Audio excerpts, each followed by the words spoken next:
Donc le thème d'aujourd'hui, un thème peut-être que vous seriez plus à même de répondre, vous avez peut-être plus d'expérience que moi, puisque c'est grandir dans l'amour, dans le couple.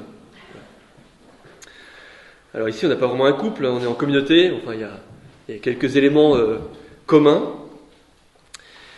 Mais voilà, comment grandir dans l'amour. Alors c'est un thème énorme, et donc voilà, donc j'ai pas la prétention du tout de tout aborder, parce que bon, déjà l'amour c'est quelque chose qui est infini, on n'a jamais fini d'y grandir, et c'est pas 2 heures de conférence qui changeront l'affaire. Voilà, donc surtout profitez de cette journée vraiment pour prendre du temps aussi pour vous, du temps de silence, du temps pour Dieu. C'est aussi ça, grandir dans l'amour, c'est surtout ça d'ailleurs. Voilà, pour puiser au cœur même de votre intériorité. Et c'est un peu là où se trouve le grand secret de l'amour, où Dieu est présent. On va essayer de voir ça, mais c'est là l'essentiel en fait.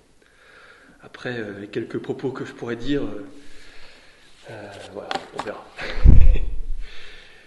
Ce que l'on peut dire aujourd'hui, c'est vrai que la question du mariage ou du couple, aujourd'hui ou comme toujours, ça a toujours été un moment de crise. Alors crise, faut voir le sens positif du mot crise, avant d'aborder le sens négatif. Quelqu'un disait qu'un jour, en fait, l'Église est tout le temps en crise. Parce que crise, en fait, ça veut dire jugement. C'est un choix à faire.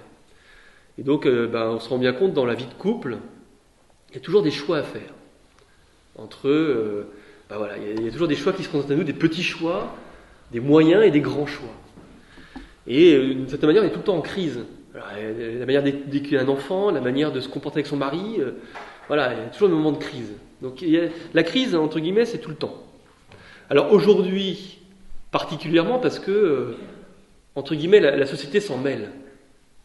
La société engendre une nouvelle crise, ce que Jean-Paul II appelait la structure de péché. C'est-à-dire qu'en fait, la société elle-même a une structure qui fait que le mariage ou le couple rentre dans une crise, est en crise. Alors bon, les événements derniers, effectivement, nous montrent que le mariage peu à peu perd de sa substance, pardon. C'est pas nouveau, ça date depuis quelques dizaines d'années. Au fur et à mesure, en fait, on voit bien que la substance du mariage s'effrite au fur et à mesure. Alors au début, on a perdu le pilier de l'indissolubilité, pardon. Voilà, en ouvrant grande large le porte au divorce. Bon, ça a toujours existé, c'est pas nouveau, mais voilà, là on l'a totalement ouverte. Donc de fait, le mariage au niveau de la société, au niveau des gens, perd sa consistance. Ensuite, quand on voit les pubs à Paris aujourd'hui, voilà, trompez votre mari, voilà, toutes les techniques pour le faire. Enfin, bon, ça fait un peu peur. J'étais à Paris hier. Bon, c'est sympa. Effectivement, voilà, le pilier de la fidélité qui tombe. Et puis, avec la question du mariage pour tous, c'est le pilier de la fécondité, qui n'existe plus, puisqu'il ne fait plus partie du mariage. En tout cas, voilà, du mot mariage tel que tout le monde l'entend. Et il ne faut pas croire que nous, parce qu'on est chrétiens et que parce que voilà, on n'échappe pas du tout à tout ça. Enfin, on est marqué par ce contexte de société. Si on est fils de Dieu, on est aussi fils de notre temps, et il faut en prendre conscience. Voilà, donc il y a une crise en plus, une crise sociétale, en plus de la crise ordinaire du mariage. La crise, voilà, de différents types d'amour, voilà, qui doivent se donner. Donc effectivement, voilà, donc il y a une première prise de conscience à ce niveau-là, qui fait que effectivement, c'est important de pouvoir s'arrêter à un moment donné pour faire un peu l'état des lieux. Où j'en suis moi personnellement dans ma relation, dans mon amour auprès de mon mari. Ça veut dire quoi pour moi concrètement aimer? Où j'en suis voilà. Ça, c'est des questions effectivement qui doivent nous habiter. Et pour ça, effectivement, il faut prendre du temps. C'est pas quand on est avec bébé qu'on a le temps de s'occuper de ça. Voilà, il faut être pleinement à ce qu'on fait, donc prendre du temps pour ça.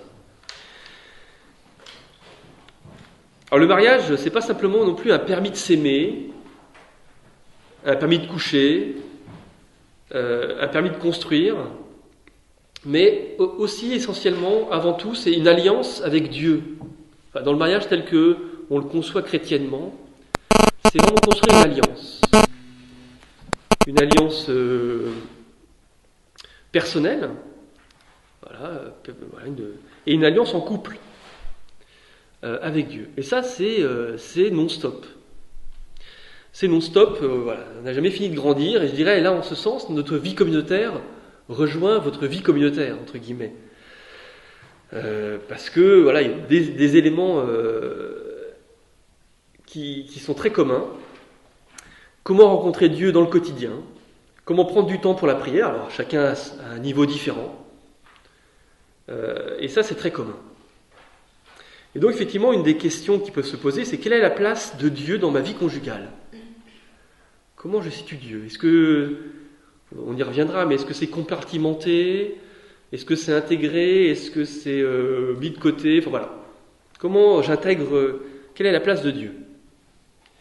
Ça fait partie aussi d'une grande question par rapport à la question de l'amour, parce que celui qui est par excellence la source de l'amour, c'est bien Dieu.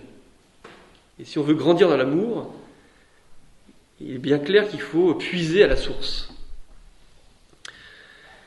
Et puis, un troisième aspect du mariage, dans la conception qu'on peut en avoir, en tout cas aujourd'hui de manière générale, c'est qu'on a, et encore une fois, on est marqué par ça, qu'on le veuille ou qu'on ne le veuille pas. Et puis vous, mesdames, encore plus peut-être, c'est le côté très sentimental.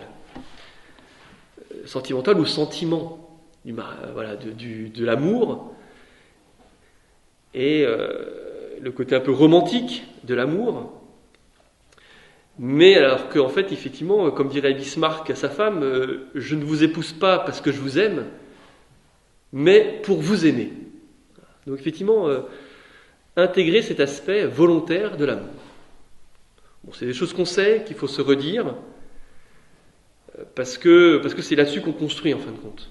L'aspect sentimental, le gousi-gousi du départ, c'est un point de départ, mais il a besoin d'être développé, d'être construit. Et je dirais, quand on se marie, quand on débute une vie de couple, c'est là où tout commence. Tout est à faire. Voilà, on s'engage à construire à deux.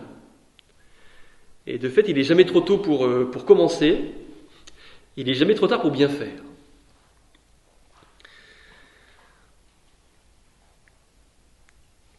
Et donc effectivement, il y a différents degrés dans cet amour.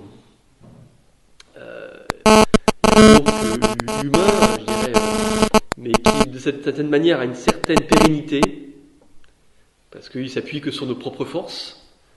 Et voilà, au bout de quelques années, ça s'effrite. Où on s'appuie sur notre sentiment, donc ça s'effrite. Où on s'appuie que sur notre générosité, et ça s'effrite. Je me souviens, c'est un autre aspect, mais quand j'étais parti pour aider les personnes dans les bidonvilles, avec toute ma générosité, et au bout d'un mois, je voulais taper tous les enfants. Voilà, on s'est dit, notre générosité, elle est un peu limitée, il faut peut-être aller puiser ailleurs. Et effectivement, c'est ce qu'on appelle la vertu de charité. C'est une vertu de charité, effectivement, qu'il faut puiser ailleurs. C'est plus de notre ressort, mais c'est vraiment d'une autre origine. Et donc la vertu de charité, elle a deux aspects. Elle a un premier aspect qui est la répétition d'actes. Voilà, on grandit en répétant les actes. Et on se perfectionne. Et le deuxième aspect, la vertu théologale, donc, c'est qu'elle a une origine divine. Donc on ne peut pas construire son couple sans puiser en Dieu. Je dirais pour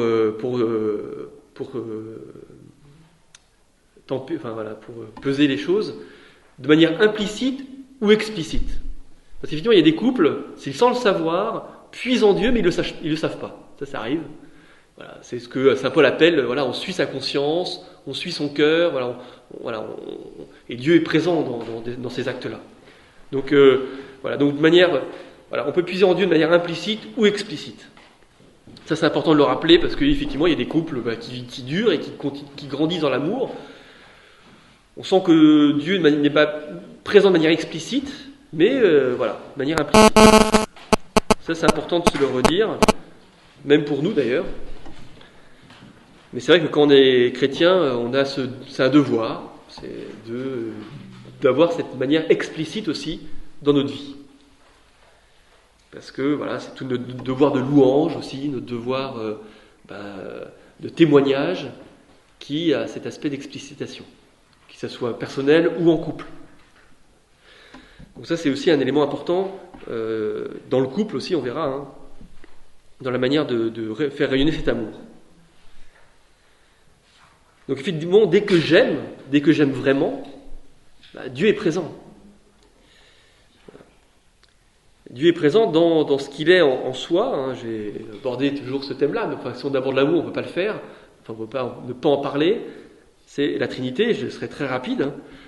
Mais il faut bien prendre conscience que dans son être même, Dieu, il est relation, il est don. Tout ce qu'il est, c'est se donner, totalement. Et se recevoir totalement. Parce qu'on verra que l'amour, il y a deux aspects. C'est son être même.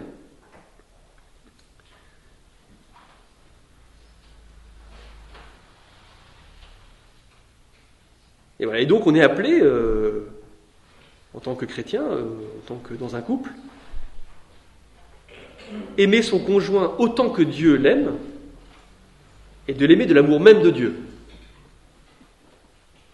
Pas une mince affaire. Je dirais, c'est impossible à l'homme, mais rien n'est impossible à Dieu. On sent bien que cette exigence, ça nous dépasse, et c'est plutôt bon que ça nous dépasse. C'est plutôt positif. Quand quelque chose nous dépasse, c'est lorsque je suis faible que je suis fort, nous dit saint Paul. C'est très important de se le rappeler, de se le redire, de ne pas avoir peur de se mettre face à quelque chose d'infini, entre guillemets, quelque chose qui est impossible, parce qu'au moins on a ce réflexe, je dirais, de compter, non pas sur nos propres forces, mais sur celles de Dieu. Et là, on commence vraiment à grandir dans la foi, à grandir dans l'amour. Mon mari est impossible à aimer, il devient insupportable. C'est très bien, parfait. On va peut-être commencer à aimer, pour de vrai. Voilà. Parce qu'on va puiser ailleurs. On va chercher notre ressource ailleurs. Et il y a toujours moyen de grandir dans cet acte.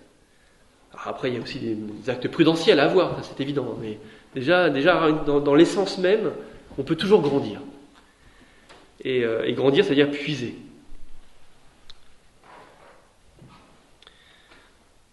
Et donc, c'est effectivement, à un moment donné, c'est laisser Dieu aimer en nous. Ça va être le grand acte. Et ça va être toute notre vie spirituelle va consister en cela. Donc, quand vous êtes engagé dans le couple, il y a l'aspect d'engagement matrimonial. Et effectivement, le prêtre ne vous a pas demandé si vous aimiez votre mari ou votre femme. Je vais plutôt vous dire votre mari, parce qu'il n'y a que des femmes en face de moi. Il ne vous a pas demandé ce que vous vous aimez. Réponds pas trop à cette question. Mais veux-tu ?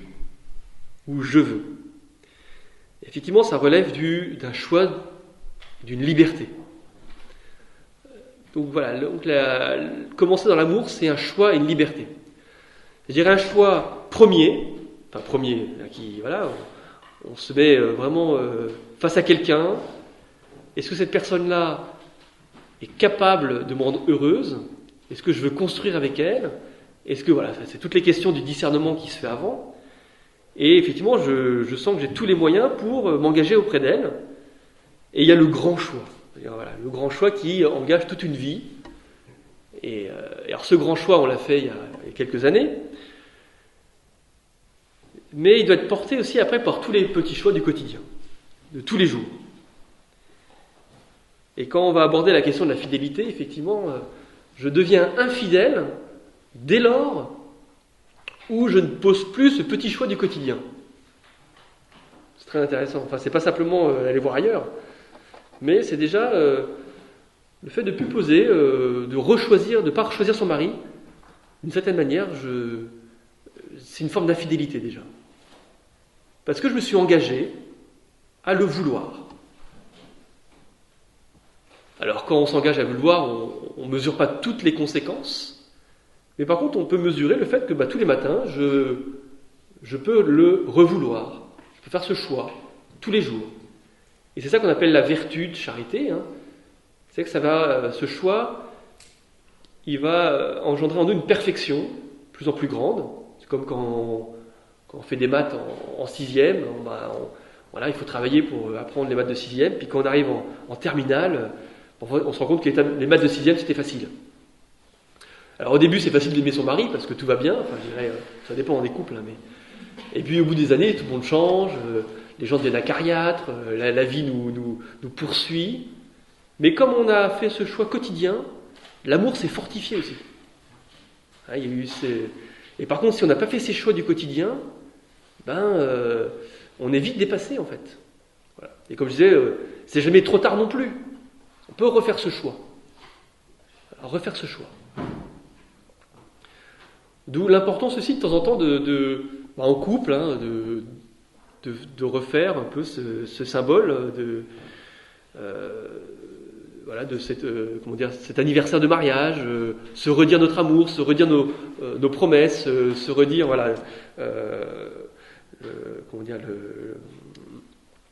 l'engagement matrimonial, se le redire, soit dans une célébration, et puis reprendre conscience de ce choix à deux.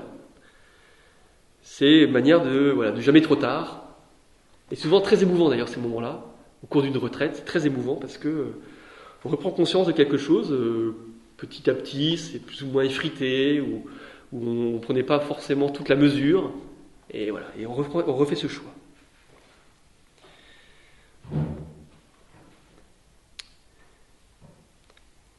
Alors l'engagement aussi, aujourd'hui encore, quand je parlais de notre époque, on est fils de notre époque, l'engagement où souvent on a un peu il y a un petit peu ce petit démon qui nous dit ouais, mais t'engager avec cette personne-là, ta liberté elle est quand même un petit peu entamée. On a l'impression que ça s'oppose un peu à notre liberté du quotidien, de refaire ses choix d'une personne, de tout le temps la même, et avec cette personne-là, c'est quand même présent. C'est quand même présent, on est tenté par ça en tout cas. Mais il faut prendre conscience aussi que la vraie liberté, c'est de pouvoir être capable de choisir le meilleur pour soi et le meilleur pour l'autre. Le meilleur, c'est celui en fait qui va me rendre capable d'aimer plus. Parce qu'au final, il n'y a que l'amour qui nous rend vraiment, vraiment heureux. Quand on aime vraiment, ça comble nos cœurs. Que ce soit dans le mariage ou dans une vie, je dirais, consacrée, à partir du moment où on apprend à aimer au quotidien, tout ce qui nous vient de Dieu, tout ce qui nous vient des circonstances, je veux dire ça comme ça, si on apprend à l'accepter, à l'épouser, cette réalité, il y a un certain bonheur, que ce soit dans la peine ou dans la joie.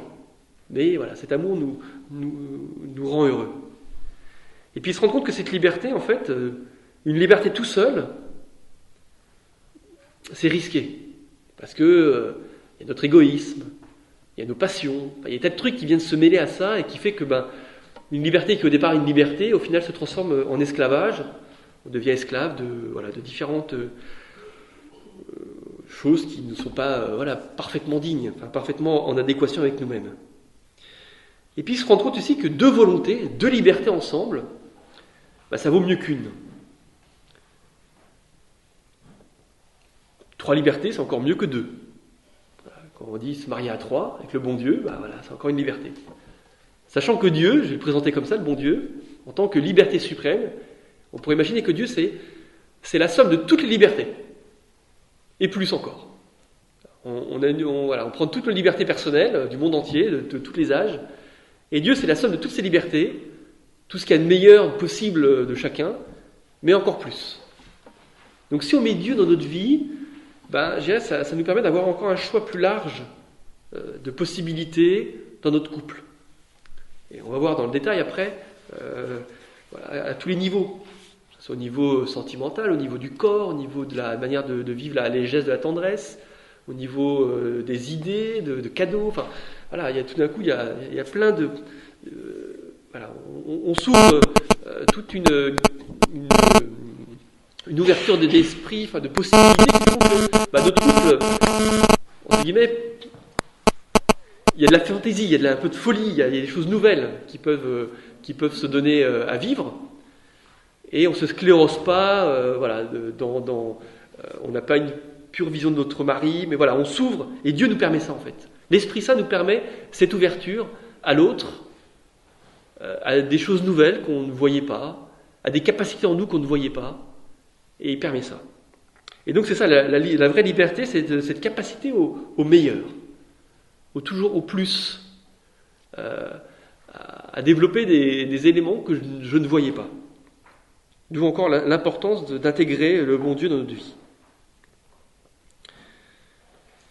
Et puis dans le choix qu'on a fait de notre mari, dans l'engagement, la question souvent on se dit, mais est-ce que c'est Dieu qui a voulu ce mari pour moi? Est-ce que c'était pas un autre? La tentation peut se présenter. On peut toujours dire, oui, mais en fait, peut-être que c'était un autre au final. Dieu ne voulait pas forcément celui-là pour moi. La volonté de Dieu, est-ce qu'elle s'est exprimée vraiment à travers lui? Est-ce que je me suis vraiment engagé? Au début, c'était bien, et puis est-ce que j'étais vraiment libre? Voilà. Mais de fait, alors après, il y a des conditions, effectivement, de reconnaissance de l'unité de mariage, etc. Je ne vais pas rentrer dans le détail de ça. Mais si, globalement, il y a les conditions qui sont réunies, si on se rend compte qu'on était vraiment libre à ce moment-là, oui. On peut dire, Dieu a voulu cette personne pour moi. Alors, je corrige tout de suite. C'est pas Dieu qui a voulu absolument cette personne pour moi. Les circonstances de la vie ont fait que c'est cette personne-là qui s'est présentée, que j'ai appris à aimer, que j'ai voulu aimer et que je veux aimer. Mais Dieu me demande, peu importe le choix qui s'est fait, le choix que j'ai fait, c'est que il me demande de l'aimer elle, et pas une autre. Qu'il soit bon ou sévère. Voilà, c'est un peu... c'est-à-dire que un choix qui a été fait, libre on va dire, il me demande de le rechoisir, qu'il soit bon ou sévère. Nous, dans notre règle de vie, on dit, on doit obéir à notre supérieur, il représente la volonté de Dieu à travers lui, qu'il soit bon ou sévère. Très intéressant. Parce qu'effectivement, on voudrait que notre supérieur soit très gentil, toujours très bon, et puis qui dise oui à tous nos caprices, et ou à tout, et qu'il soit très bon, la manière de faire, qu'il soit tendre, etc. Non, la règle nous dit bien qu'il soit bon ou sévère. Et je dois apprendre à l'obéissance chez nous, ça veut dire cette loi de l'amour, à travers ce supérieur, qu'il soit bon ou sévère. La volonté de Dieu s'exprime à travers mon supérieur, qu'il soit bon ou sévère. On pourrait dire la même chose de son mari. La volonté de Dieu s'exprime à travers mon mari, qu'il soit bon ou sévère, dans la mesure où ses choix sont légitimes. Je corrige aussi, mais dans la mesure où ses besoins soient légitimes. Je vais revenir un peu cet après-midi ou tout à l'heure aux besoins de l'autre. Donc voilà, effectivement, quand on a fait ce choix de libre, on se reçoit, on reçoit l'autre, et dans ce qu'il est. Et dans ce qu'il va devenir, dans ce qu'il est aujourd'hui, parce qu'on ne va pas l'imaginer alors on peut toujours l'imaginer, mais c'est aujourd'hui. L'amour, c'est quelque chose de très présent. On aime aujourd'hui.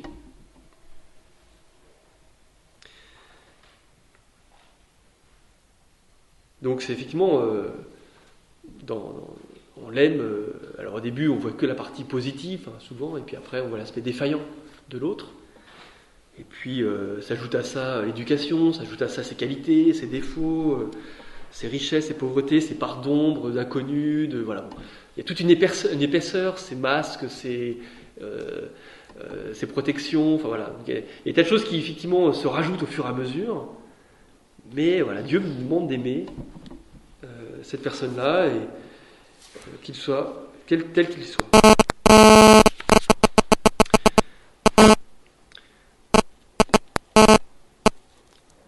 Voilà, donc dans l'engagement aussi, on parle de se donner. Je me donne à toi. Donc je te reçois tel que tu es, bon ou sévère, et je me donne à toi. Voilà. Donc, vous voyez, donc l'amour, il y a ces deux dimensions. Hein. Il y a de nouveau sous le soleil, hein, mais voilà, on se reçoit, et c'est vrai avec Dieu aussi. Hein. Dieu, dans une dynamique avec le Seigneur, il faut prendre du temps pour recevoir, pour puiser à la source. Et puis après, on peut effectivement se donner. Et bien avec son mari, c'est un peu pareil. Je me reçois, je te reçois de Dieu, comme tu es, pour pouvoir me donner. Ensuite, à toi. Et voilà. Et c'est ça aussi, apprendre à s'aimer. Cette respiration, cette inspiration et cette expiration. Et je me donne tel que je suis. Voilà. Unique et défaillant.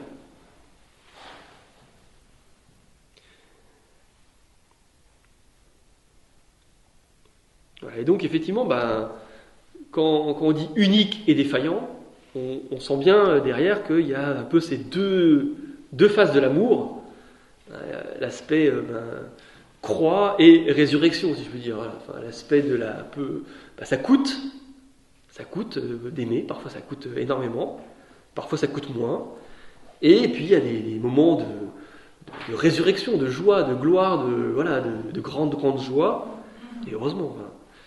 Et puis au final, c'est quand même ça. Hein. Mais c'est pouvoir intégrer les deux. Parce que les deux, en fait, intègrent un aspect de croissance. Je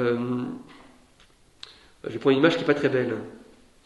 Elle n'est pas belle du tout, mais je suis désolé. Vous avez cru l'aspect un peu âpre de l'image. Mais un abcès. Oui, excusez-moi. Voilà. Ça fait mal tant que ça grandit, en fait. Voilà. Un petit bouton, il fait mal tant qu'il grandit. Puis après, une fois qu'il est grandi, il fait plus mal. C'est un petit peu ça. Il y a un autre cœur, excusez-moi, l'image est plus belle. Hein. Tant qu'il grandit, ça fait un peu mal. Parce que voilà, ça pousse sur les côtés, etc. Donc ça fait un peu mal. Et puis quand il a fini de grandir, on aime avec la capacité de notre cœur. Alors il y a certains saints, je sais pas, Philippe Néri par exemple, physiquement même, sa cage thoracique avait grossi. Voilà, parce que son cœur avait grossi physiquement. Des fois, les saints, ils ont un peu ils somatisent des choses, comme les stigmates, des choses comme ça, ils somatisent des trucs, puis il avait son cœur, effectivement, qui avait grossi. Bon, parce qu'il avait une capacité d'aimer. C'est pas essentiel, hein, voilà, ça montrait que. Ça devait faire mal, hein, quand même, parce que un cœur qui grossit, qui pousse sur les côtes, ça va quand même faire mal. Mais c'est pour montrer l'aspect, cette douleur, c'est pas souffrir pour. On se flagelle. Mais le fait d'aimer même, le fait d'aimer, le fait de grandir dans l'amour, cet aspect ça pousse sur les bords, quoi. Ça fait mal. Cet aspect de croix, parce qu'on est blessé par le péché déjà, on est défaillant et que ça nous repousse dans nos retranchements, dans des lieux où on est incapable d'aimer. Le bon Dieu vient nous chercher, notre mari vient nous chercher là. Voilà, il nous montre nos incapacités d'aimer. À chaque fois qu'il nous agace, on a tout de suite des images. Et voilà, ça nous montre des incapacités qu'on a, mais peu importe, Dieu nous attend là. Et ça fait mal, voilà. Si on veut aimer là, on se rend compte que ça demande un effort. Un effort, et cet aspect de croix, c'est ça. Ce cœur qui grandit, qui fait mal.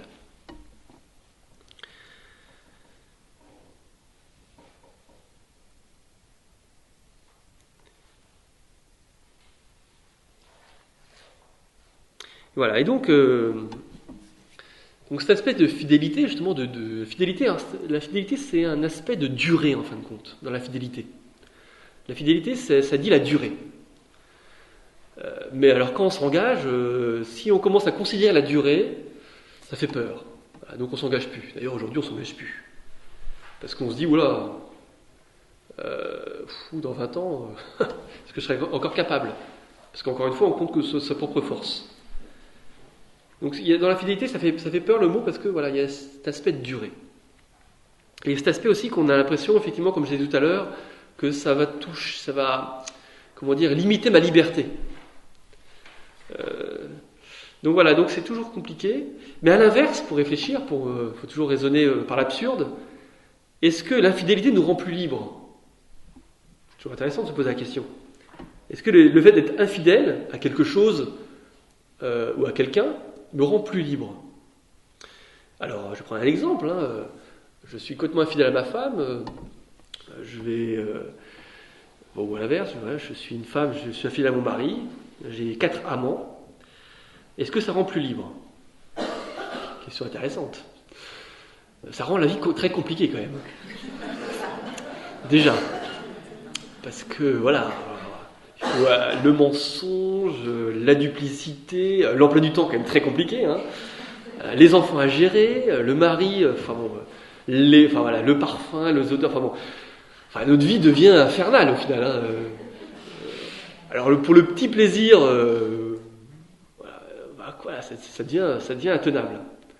Et puis alors, le problème de conscience, et puis au final, notre mari, on est quand même très mal à l'aise, et puis on se donne plus du tout à lui, et puis au final, on se rend compte que on est en fait malheureux, parce que voilà, on n'arrive plus à se donner complètement à quelqu'un, et notre cœur il est fait pour ça. Et quel que soit, là je prends un exemple énorme, mais voilà, l'infidélité, ça rend tout sauf libre, et ça nous rend surtout très malheureux. Alors, les joies, les petites joies de l'infidélité, mais ça rend pas heureux. Parce qu'on peut pas être... On n'est pas fait pour ça en fait, notre cœur n'est pas fait pour ça. Il est fait pour se donner totalement. Et on est infidèle à nous-mêmes, à ce que l'on est, à notre nature. Alors notre grand débat aujourd'hui, c'est qu'est-ce que le rapport entre la nature et la culture. Très intéressant comme débat. Moi je parlerais de nulture, voilà, cette alliance des deux. Mais il ne faut pas négliger l'un ni l'autre, faut prendre les deux. Voilà, la culture, c'est aussi notre couple, comment il grandit, etc. Et puis prendre en considération aussi qui on est et ce pour quoi on est fait. Et voilà. Donc juste par l'absurde, l'infidélité en tout cas ne rend pas libre, ça nous rend esclaves de nos pulsions. Pourquoi on irait voir ailleurs? Parce qu'on était séduit par la tendresse d'un autre, parce que dans notre couple, justement, ça s'est commencé à s'effriter. On est infidèle à cause d'égoïsme. L'égoïsme, ça n'a jamais rendu libre et heureux. À travers des frustrations, des sentiments passagers. On sent bien que c'est pas des choses qui peuvent construire, pas des choses qui nous font grandir.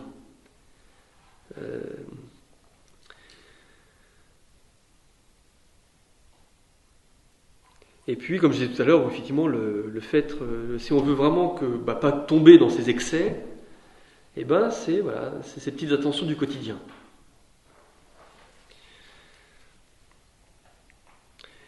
Et puis,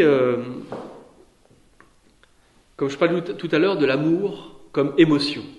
Alors peut-être vous, les femmes, chacun est différent, mais on est peut-être plus sensible à ça.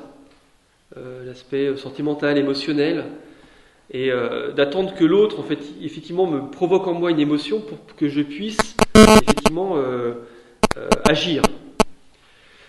Il y a un piège. On sent bien qu'il y a un piège. Puisque l'amour, il n'est pas tant dans un ressenti, il peut être là, mais il n'est pas que là. Il y a un piège d'attendre de l'autre, en tout cas, quand je suis plus, moi, dans l'émotionnel ou dans le sentimental, d'attendre que de l'autre me fasse vibrer, entre guillemets, pour que je puisse agir.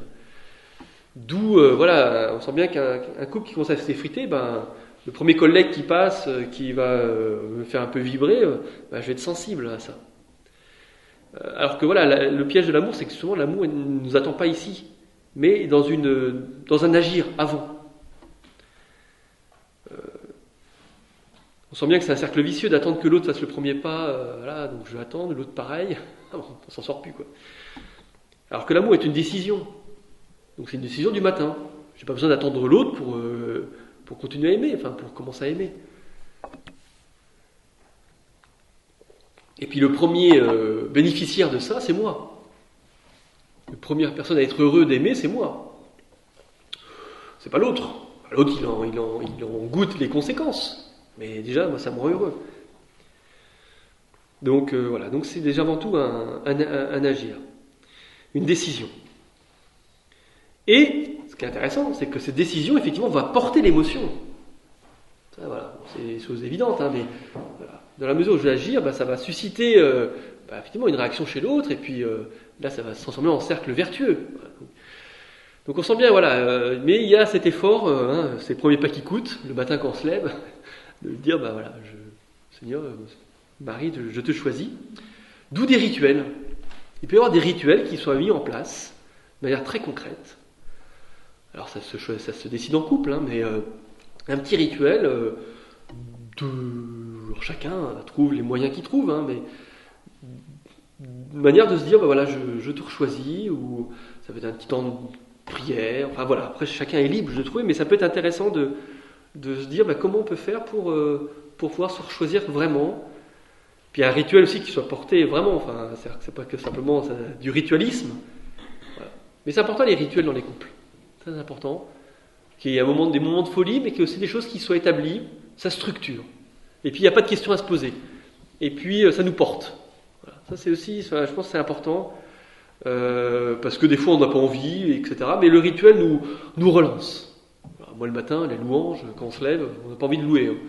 Alors, on a une demi-heure de louange, à la fin on commence à peu près à louer, mais il faut une demi-heure pour se lancer, quoi. Mais c'est important, voilà, c'est un rituel, on va là, il faut donner de la voix. Mais voilà. Alors on se dit, ouais, mais le fais pas si t'as pas envie. Ah oui, mais c'est pas que ça, c'est voilà, le rituel nous porte, et c'est important. Et dans l'amour, il faut pas avoir peur de ça, faut pas avoir peur de petits rituels dans le couple, ça nous aide.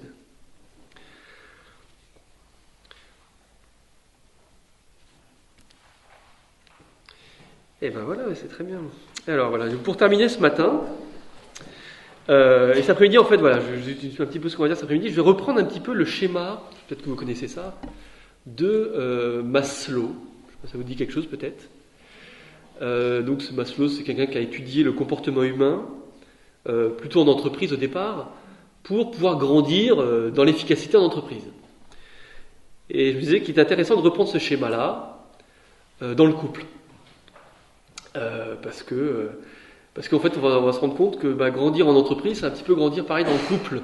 Et puis parfois, on stagne à différents niveaux de croissance, de besoins, d'identifier aussi nos besoins. Enfin, qu'est-ce qui est essentiel dans notre vie de couple. Voilà, donc cet après-midi, je vais reprendre ça avec vous, avec des exemples, et puis aussi, et puis aussi des tendances. Parce qu'effectivement, les besoins. Alors, pour pas trop schématiser, les besoins de l'un ne sont pas les besoins de l'autre. Voilà. Et puis pouvoir identifier ceux de l'autre et puis les miens, et puis pouvoir répondre à ceux de l'autre et puis aux miens. Voilà. En tout cas pour ce matin, je vais terminer sur l'hymne à l'amour de saint Paul, qui dit vraiment, ce que doit être mon amour au quotidien, et on se rend bien compte que c'est vraiment une école d'amour. C'est une école de croissance, on n'a jamais fini de grandir dans la charité. La charité est longanime. La charité est serviable. Elle n'est pas envieuse. La charité ne fanfaronne pas, ne se gonfle pas. Elle ne fait rien d'inconvenant, ne cherche pas son intérêt, ne s'irrite pas, ne tient pas compte du mal. Elle ne se réjouit pas de l'injustice, mais elle met sa joie dans la vérité. Elle excuse tout, croit tout, espère tout, supporte tout. Gloire au Père, au Fils et au Saint-Esprit, était au commencement, maintenant et toujours, dans les siècles des siècles. Amen.